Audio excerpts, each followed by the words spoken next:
very good evening. You're watching Primetime News on TV1. For the Newsfirst team, I'm Stevin Machado. And I'm Naveksha Gunasekara. Here are your headlines for tonight.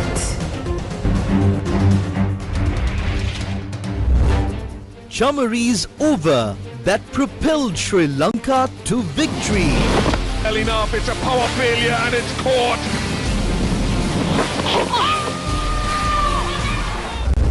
Order preventing the arrest of the colonel accused of misleading Vaunathivu police officers' murder investigation before the Easter attack extended again. The operation to arrest Ishara. Red notice issued on extreme weather. Met Department warns of rain exceeding 150 millimeters. Japan gets its first female Prime Minister.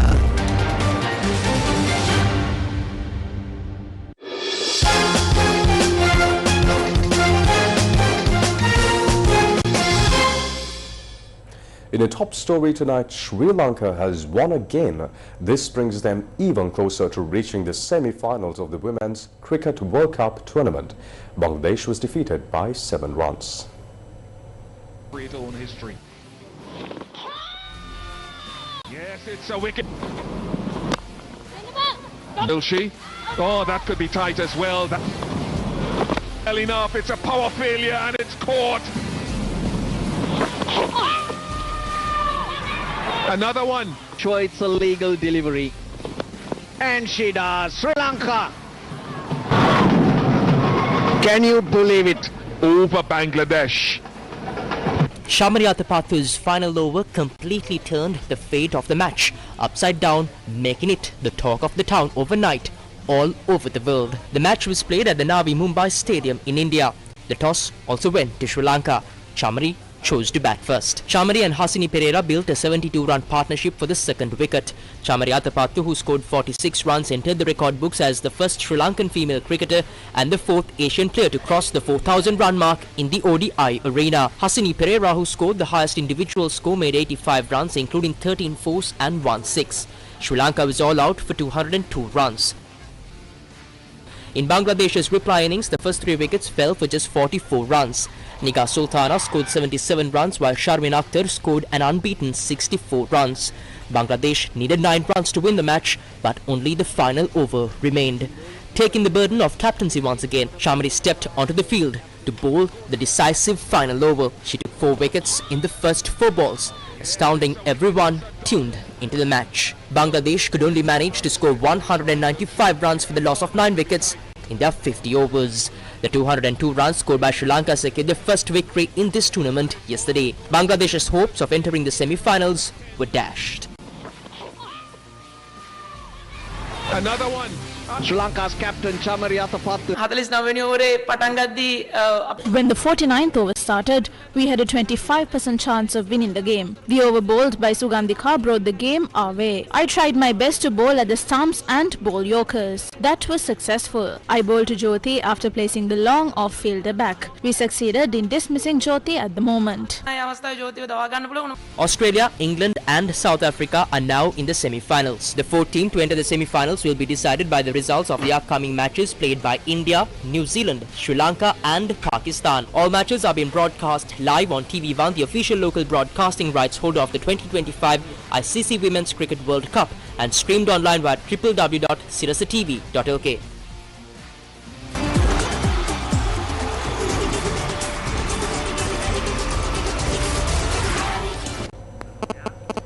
The Court of Appeal today extended the interim order preventing the arrest of Army Colonel K.S. Mathamage in connection with the Easter Sunday terrorist attacks until the 11th of November. The Criminal Investigation Department had reported to the Magistrates Court that the colonel was involved in misleading investigations by presenting the 2018 murder of 2 police officers in Vaunathivu, which was linked to the Zahram Hashin faction was an act carried out by the LTTE organization. This colonel, who was in charge of army intelligence operations in the Batticaloa district at the time, is currently serving at the Diatalava Army Training College. President's counsel Ali Sabri appeared in court today on behalf of the petitioner. The writ petition filed by Colonel K.S. Madhumage was considered today by a Court of Appeal bench consisting of Court of Appeal President Justice Rohanta Abe Surya and Justice Priyantha Fernando.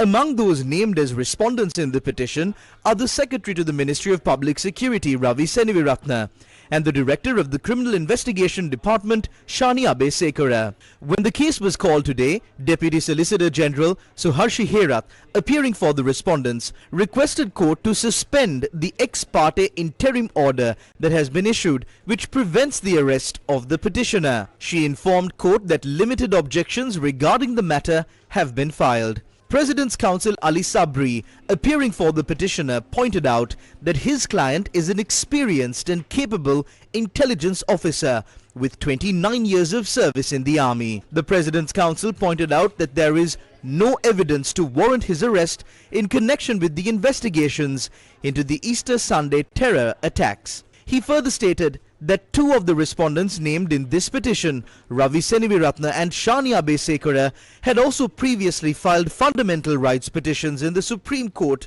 requesting an order preventing their arrest in connection with the Easter attack investigations. The President's Counsel stated that when those petitions were called before the Supreme Court on the 20th of October last year, the Attorney General had given an undertaking to the Supreme Court that Ravi Seneviratne and Shani Abe Sekara would not be arrested. President's Counsel Ali Sabri said that the current supervision of the Easter Sunday attack investigations by two officers who themselves had filed such fundamental rights petitions is a serious issue. He asserted that what the victims of the Easter attacks need is to know the truth and emphasize that it is a regrettable situation that the current investigations have transformed into a political game. President's Counsel Ali Sabri said that the Army intelligence units had also provided information to the police about an impending attack about 11 days before the Easter Sunday terror attacks. He said that Indian intelligence agencies had also provided detailed information to the country,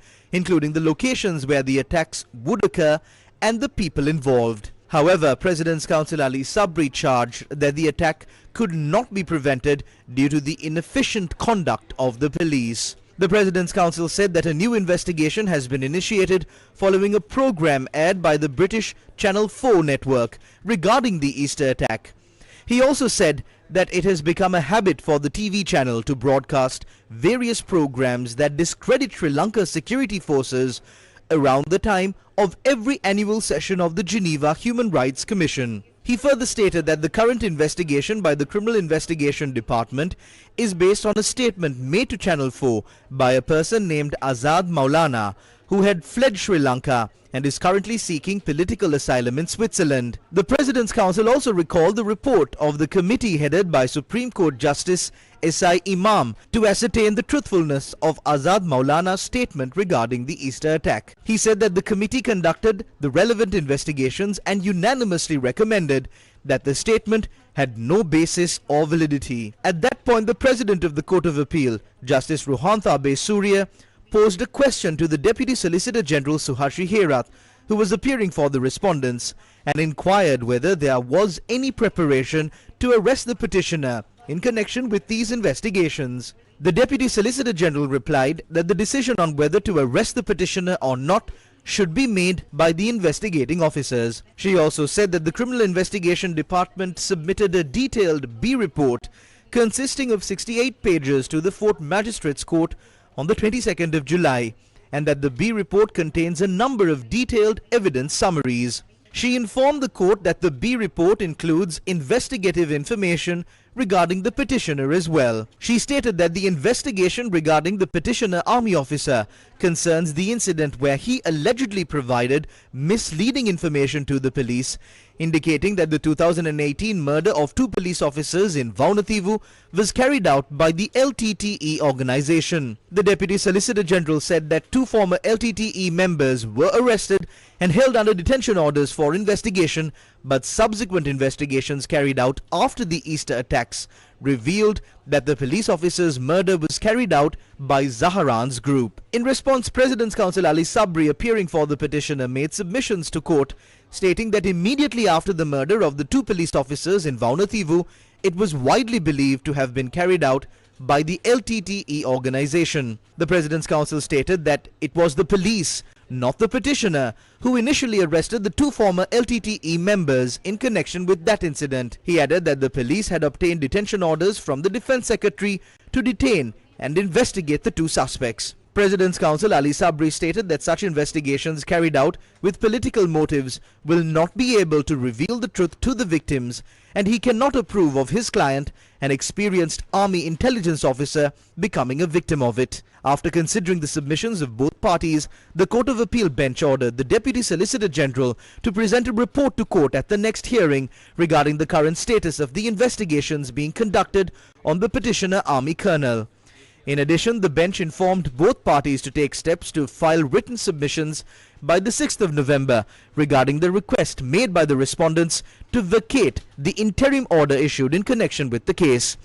The petition will be taken up again on the 11th of November.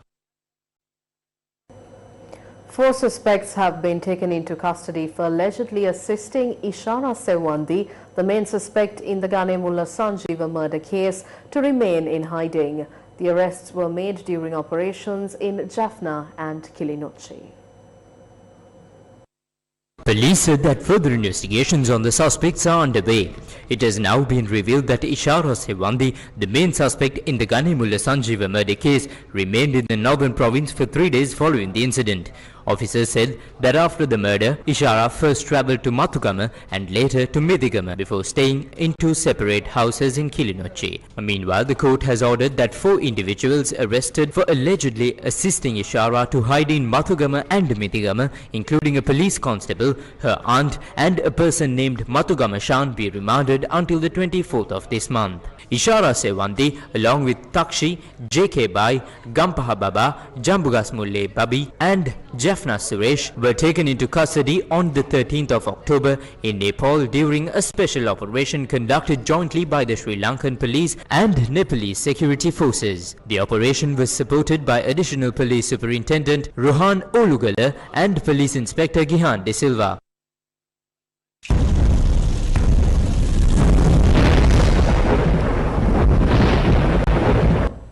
The Department of Meteorology has issued a red alert on heavy rainfall. According to the warning, some areas could receive rainfall exceeding 150 millimeters. Here's Vinaji Seneviratna reporting from the Weather Center.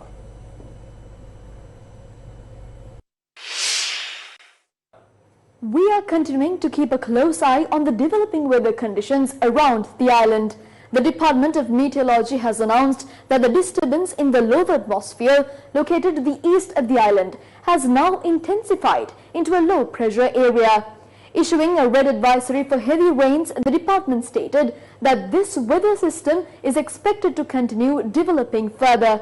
It's also likely to move westwards and then northwestwards, passing close to Sri Lanka. The Meteorological Department warns that rainfall exceeding 150 millimeters is expected in the western, Sabaragamu's, central, northwestern, southern and northern provinces, along with some areas of the Anuradhapura district. Although this system will no longer directly affect Sri Lanka, once it develops into a low-pressure area, its indirect effect will continue to influence the country until around the 28th of October, as winds moving towards the system pass over Sri Lanka. Further rainfall, particularly in the southwestern regions, can be expected. What is the current situation in the seas surrounding the island? Showers are also expected in the sea areas surrounding the island. Due to the unstable weather, light to moderate showers or thunder showers are likely, especially in the eastern and southern sea areas from Mana to Kankasantare, Trincomalee, Batticaloa and from Pothuwil to Galle. Winds may reach speeds of 50 to 60 kilometers an hour at times, making these sea areas rough. Fishermen and the naval community are advised to remain cautious.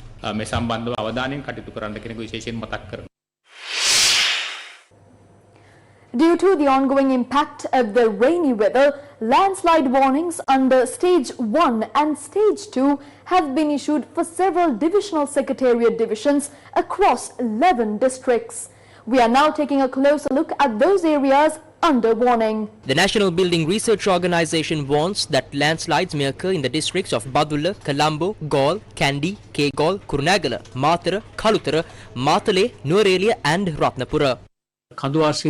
People living in high-risk areas near the mountains are advised to remain cautious. Even light rainfall in the coming days could create dangerous conditions. So it is important to stay alert and move to a safe location if necessary. Road users should also be careful around vendors on both sides of the road. If any hazardous situation arises, leave the area immediately and seek safety. The Department of Meteorology has forecasted rainfall in the next few days.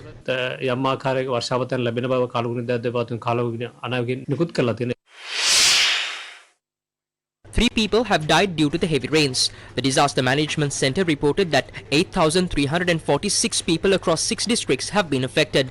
Additionally, 335 houses have been damaged. Galle was the most affected region by the rain today. Many lowland areas in and around Galle city were flooded this morning.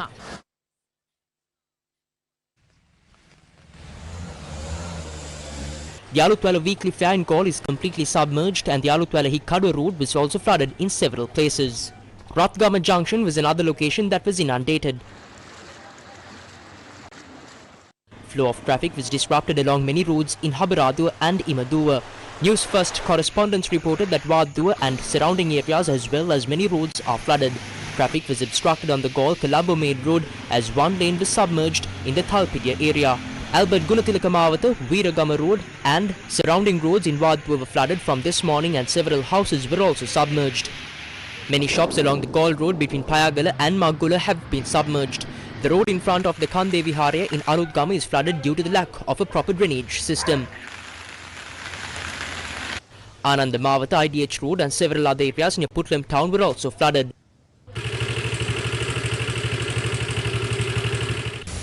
Several roads in Colombo city were flooded this morning with the rain disrupting vehicle movement. This is Armour Street that was flooded this morning. The road in Maligavatta was also submerged. Severe rainfall has caused many reservoirs to overflow.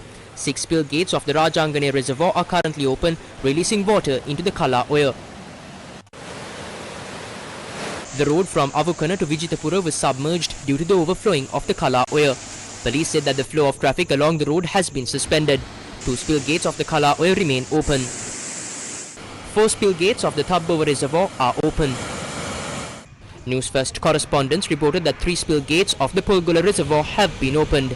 The Department of Irrigation has advised public living near the Daduru Oya to act with caution due to the river overflowing.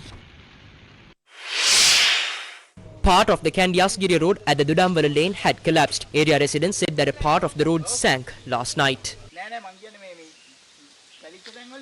කොළහට විතර මේක එකපාරම ගිලා බැස්සා. දැන් ටික ටික පොඩ පොඩ තාමත් කඩා වෙනවා. ලයිට් කණුවක් තියෙනවා මෙතන. ඒකත් දැන් අවදානම් තත්ත්වයේ තියෙන්නේ. Following the collapse, the road has been temporarily closed down. This is the shortest route from Asgiriya to travel to many areas including Peradeniya, Katugastota, Gannoruwa and Gohagoda.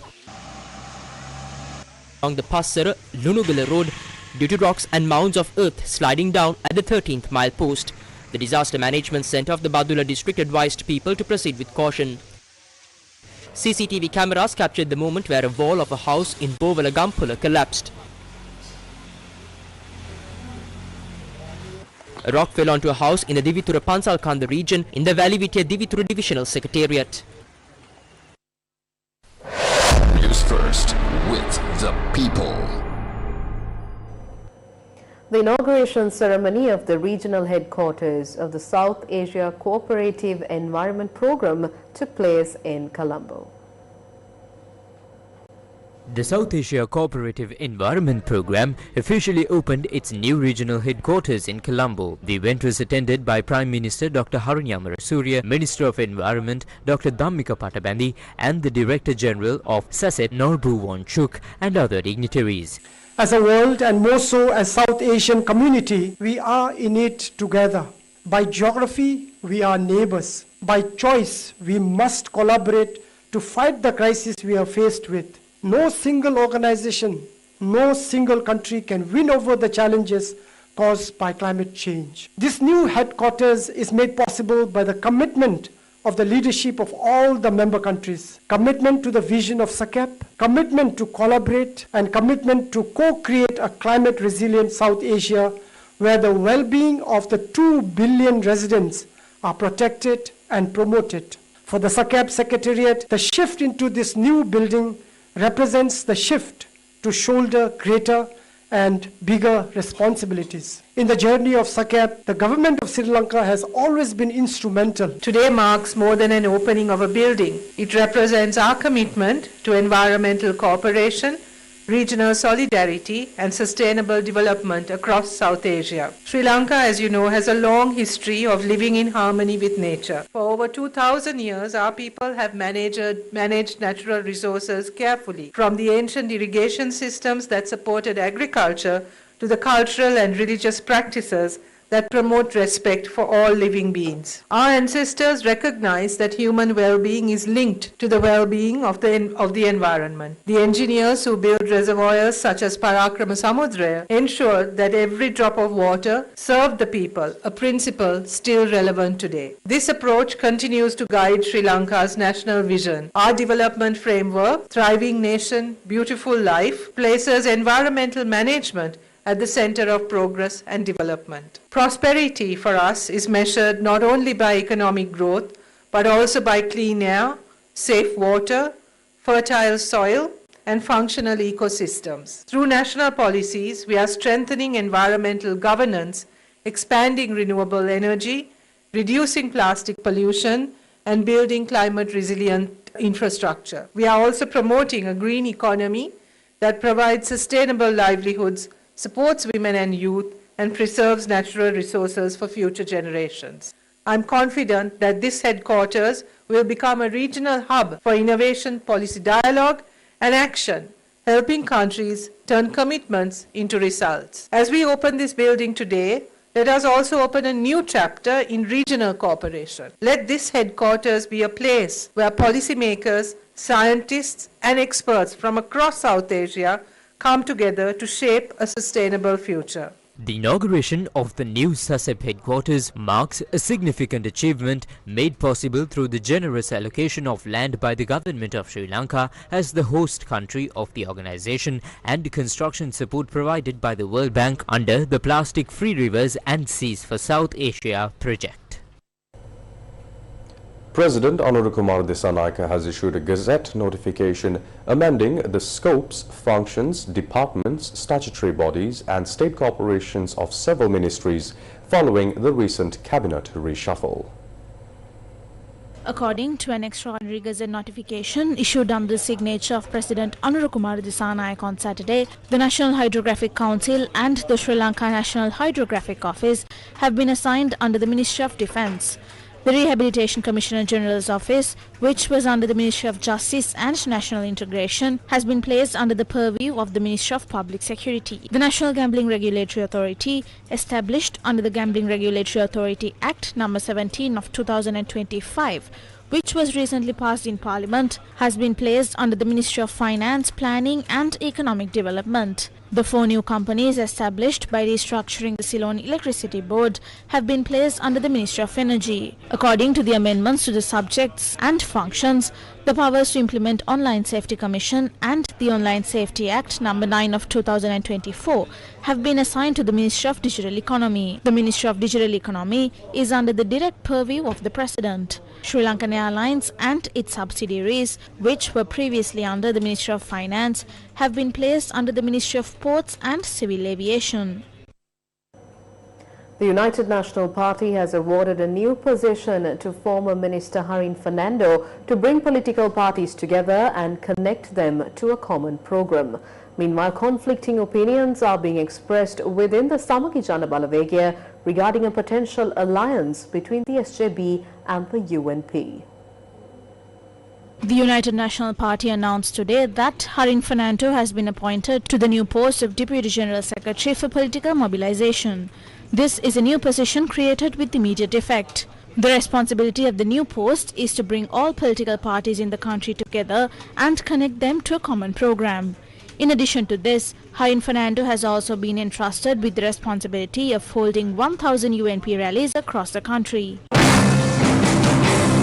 There are conflicting opinions within the Samagi Jana Balawega regarding coalition discussions with the United National Party and its objective. The statement made by former Member of Parliament Buddhika Pathirana today is completely different from the statement made by MP Ajit P. Pereira yesterday. The management committee is scheduled to meet tomorrow or Wednesday. A report is expected to be presented to that committee. It is about forming alliances with political parties.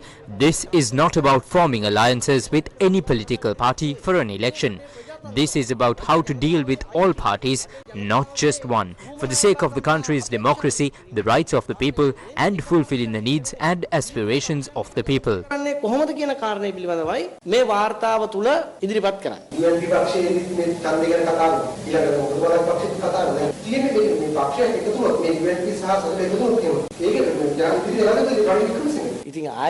අයියෝ අනේ මට තේරෙන්නේ නැහැ. ඔබ දැන් මම මේ මෙච්චර විනාඩි ගානක් කරන් විස්තර කරපු දේ ඔබට තේරෙන්නේ? I don't understand. Is this a matter that you don't understand even after I spent so many minutes explaining it? Or have you been caught in the rain and is facing a problem? I don't know. I very clearly said that this is not aimed at an upcoming presidential election, didn't I? Our discussion at this moment is about the country's democracy. The committee has discussed the matter and presented a preliminary report. In any case, the idea that the Samagi Jana Balawege and the United National Party should contest the next elections together under a single list is an indisputable fact. Therefore, we do not have a major difference in terms of policy. We definitely have provincial council elections coming up in a few months. For the provincial councils, the Samagi Jana Balawege and the United National Party will definitely present a joint list. Some of the issues we had have been resolved over time. We who practice the politics of the DS Senanayaka generation, who did a revolutionary service to uplift the lives of the people, have no hindrance to uniting. We will unite. Is the Sri Lanka Podujana Peramuna not in the coalition discussions? Here is the clarification given by Lakshman Yapa Bewadana at the media briefing held today. Generally, at this moment, the public will observe and decide who is speaking about the country's problems, who is more mature, who is going to the villages, and who is gaining the people's approval. At this time, we will be able to say who the presidential candidate is.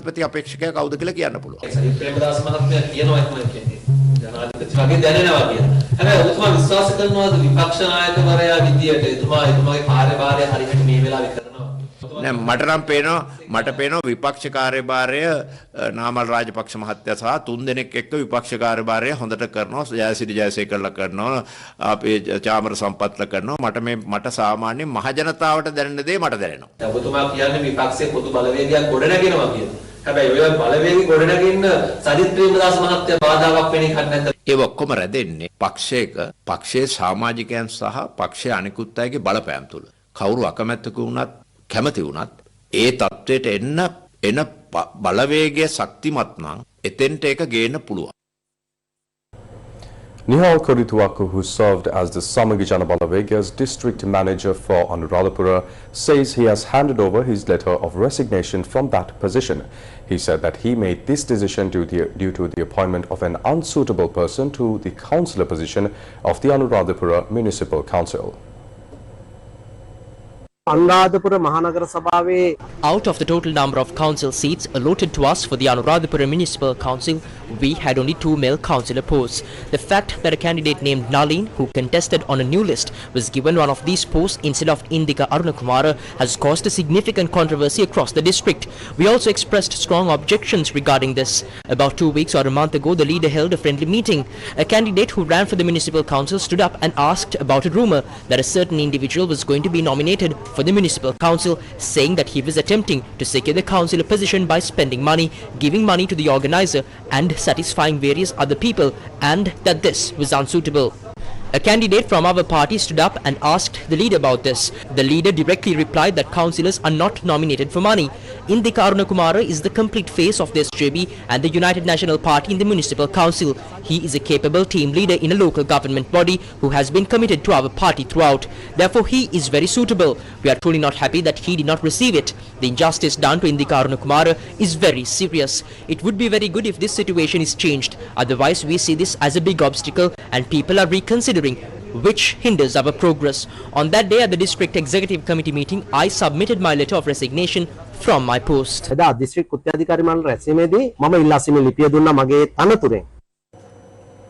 The 151st Assembly of the IPU is taking place in Geneva, Switzerland from the 19th to the 23rd of October 2025. All IPU statutory bodies, including the Governing Council, standing committees, committees on the human rights of parliamentarians and on Middle East questions, as well as the Forum of Women Parliamentarians and the Forum of Young MPs met on this occasion. The general debate focuses on the overall theme, upholding humanitarian norms and supporting humanitarian action in times of crisis, and provide a platform for delegates to deliberate, exchange views and galvanize parliamentary action in this area.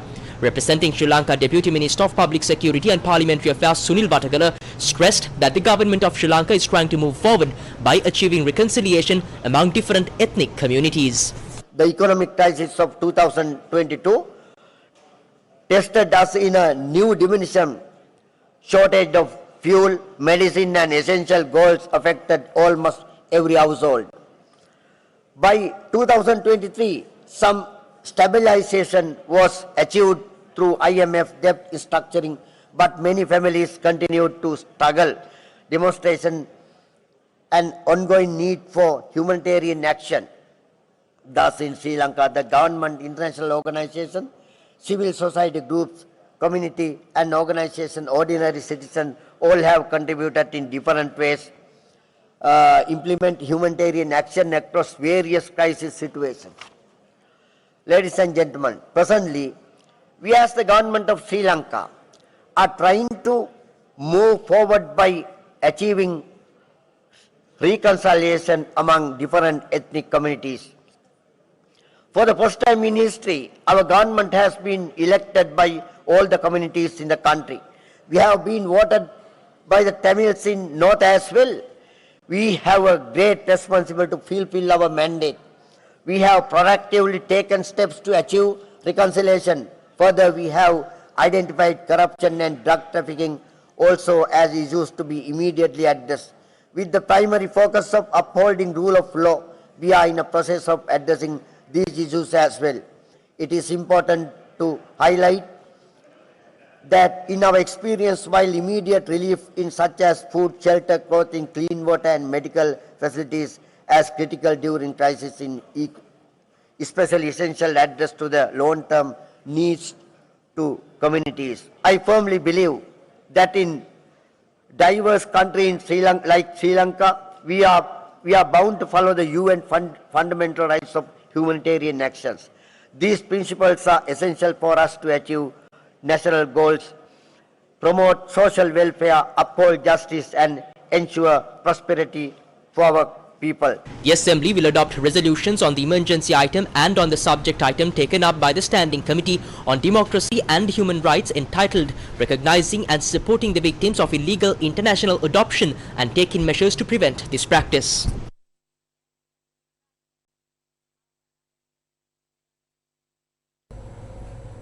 The Platinum Jubilee Convention of the All Ceylon Young Men's Muslim Association Conference was held in Colombo yesterday. The All Ceylon Young Men's Muslim Association Conference reflected on 75 years of unity, progress and dedicated service to the community, with the 75th annual convention of the All Ceylon Young Men's Muslim Association Conference marked in Colombo yesterday. Chief guest for the event, Prime Minister Dr. Harini Amarasuriya emphasized on the challenges faced by the youth today. Today we see increasing numbers of young Muslim women entering education, dispelling certain stereotypes that had plagued the community for so long, and also taking leading roles in every sector in society. Challenges facing youth today, including unemployment and social exclusion, and the challenges of an era where online extremism, online threats are everywhere and really affecting our young people and our young people's access to information, requires strong partnerships between government, civil society and organizations like the YMMA.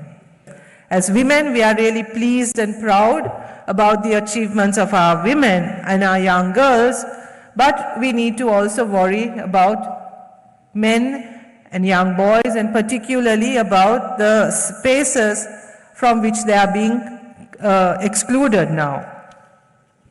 It is therefore essential to encourage and support boys to continue their education through guidance, mentorship, and accessible learning pathways. Guest of honor for the event, Deputy Speaker Dr. Rizvi Sali also shared his views on YMMA's contribution.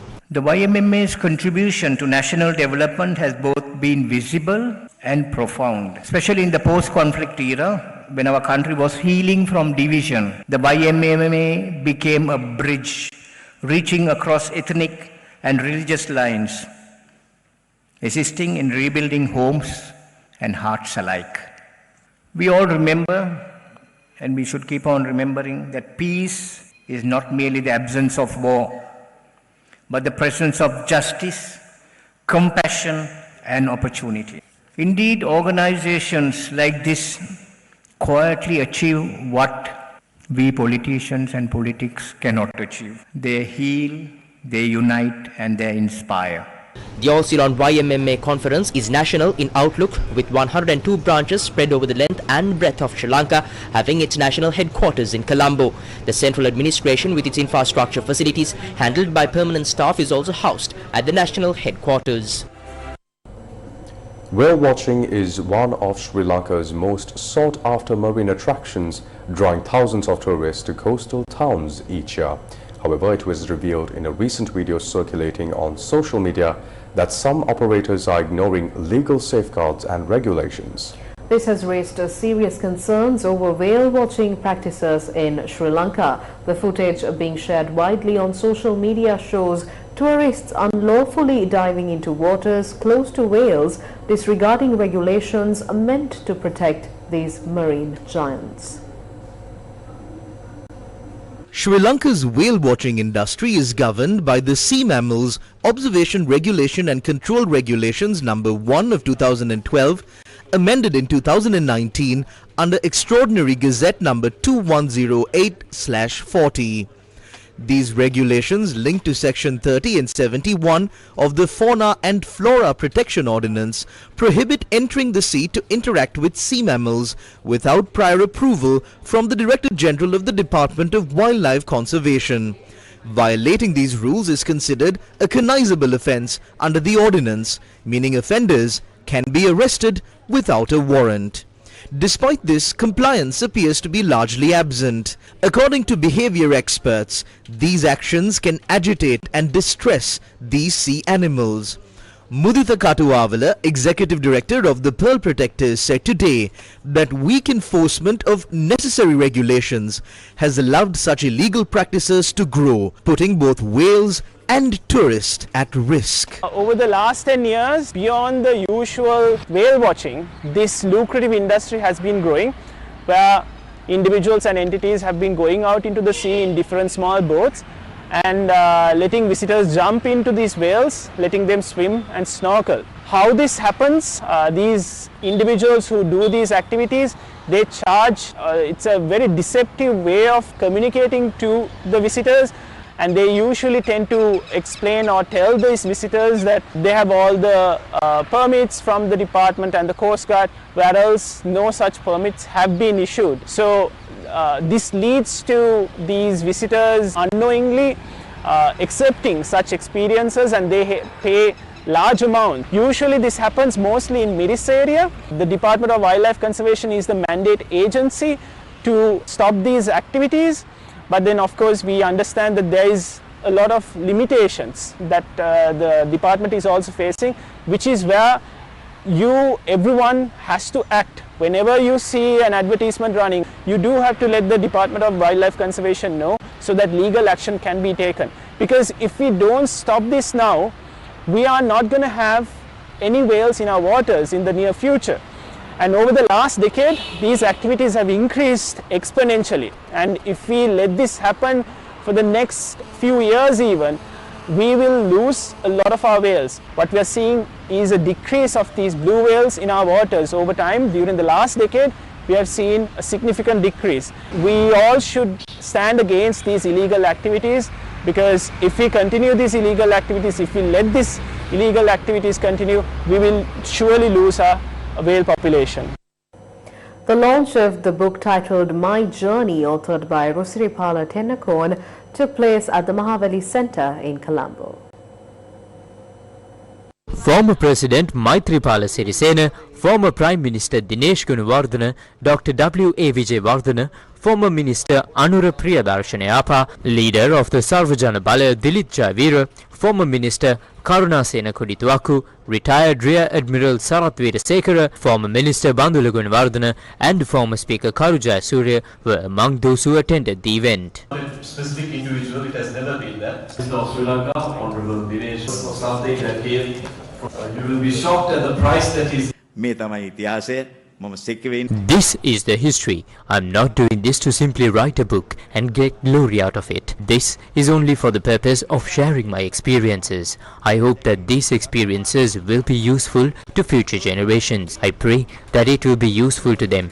And I end my address by thanking each and every one of you. Up next is Corporate Brief.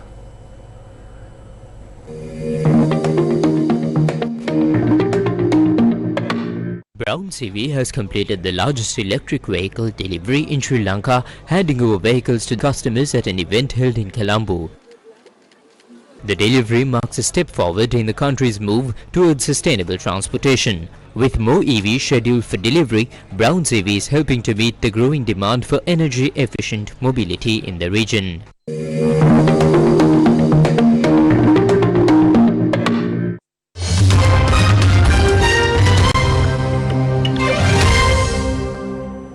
Sanai Takaichi has been elected Japan's Prime Minister by Parliament, making her the first woman to hold the office. The 64-year-old won a clear majority with 237 votes in the powerful lower house and another 125 in the upper house as leader of the ruling Liberal Democratic Party. A staunch conservative and admirer of the late former British PM Margaret Thatcher, Takaichi takes over at a challenging economic moment as Japan grapples with rising cost of living and a frustrated public. It's also been an uncertain time for the world's fourth largest economy. She is the fourth PM in just 5 years after her predecessor's terms were cut short by plunging ratings and scandals. Although she defeated 4 men to win the LDP race in early October, her path to the top job appeared to be blocked when the LDP's long-term coalition partner, the Komeito Party, withdrew support. But a last-minute deal with another opposition party, the right-leaning Japan Innovation Party, known as Ishin, saved her. She and the LDP will face voters next in 2028. A known ally of Abe, she has held several ministerial roles over her career and has run for her PM job before. She was elected LDP leader after former PM and LDP leader Shigeru Ishiba resigned following major losses in midterm elections. Nicknamed the Iron Lady for her admiration of Thatcher, Takaichi is known for conservative views. US President Donald Trump and Australian Prime Minister Anthony Albanese signed a critical minerals agreement aimed at countering China at a meeting marked by Trump's jab at Australia's envoy to the United States over past criticism.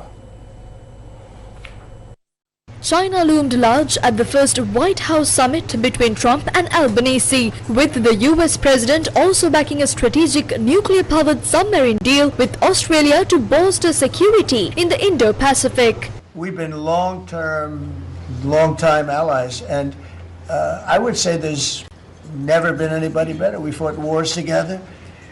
We never had any doubts, and it's a great honor to have you as my friend. It's a great honor to have you in the United States of America. While Trump and Albanese greeted each other warmly, the US president expressed ire about past criticism of him by Australia's US ambassador Kevin Rudd, a former prime minister. Rudd in 2020 called Trump, quote-unquote, the most destructive president in history, later deleting the comment from social media. The visit otherwise appeared to go smoothly, with Albanese and Trump signing a minerals deal that Trump said had been negotiated in recent months. Albanese described it as an $8.5 billion pipeline, quote-unquote, that we have ready to go. A copy of the agreement released by both governments said the two countries will each invest $1 billion over the next 6 months into mining and processing projects, as well as set a minimum price floor for critical minerals, a move that Western miners have long sought. A White House statement on the agreement added that the investments would target deposits of critical minerals worth $53 billion, although it did not provide details on which types or locations. The U.S. Export-Import Bank, which acts as the U.S. government's export credit agency, later announced 7 letters of interest totaling more than $2.2 billion to advance critical minerals projects in Australia. Nicolas Sarkozy has become the first French ex-president to go to jail as he starts a 5-year sentence for conspiring to fund his election campaign with money from late Libyan dictator Gaddafi. Nicolas Sarkozy, who was president from 2011 to 2012 period, has appealed against his jail term at La Santé prison, where he will occupy a cell roughly measuring 9 square kilometers in the jail's isolation wing. More than 100 people stood outside his villa in the exclusive 16th district of Paris after his son Louis, 28, called on supporters for a show of support. Another son, Pierre, called for a message of love, quote-unquote, nothing else, please. Nicolas Sarkozy, 70 years old, arrived at the entrance to the notorious 19th century prison in the Montparnasse district south of the River Seine at 9:40 amid high security.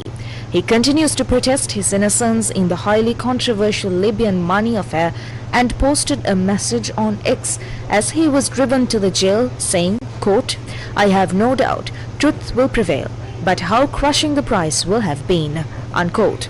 Sarkozy has said he wants no special treatment at La Santé prison, although he has been put in the isolation section for his own safety, as other inmates are infamous drugs dealers or have been convicted for terror offences.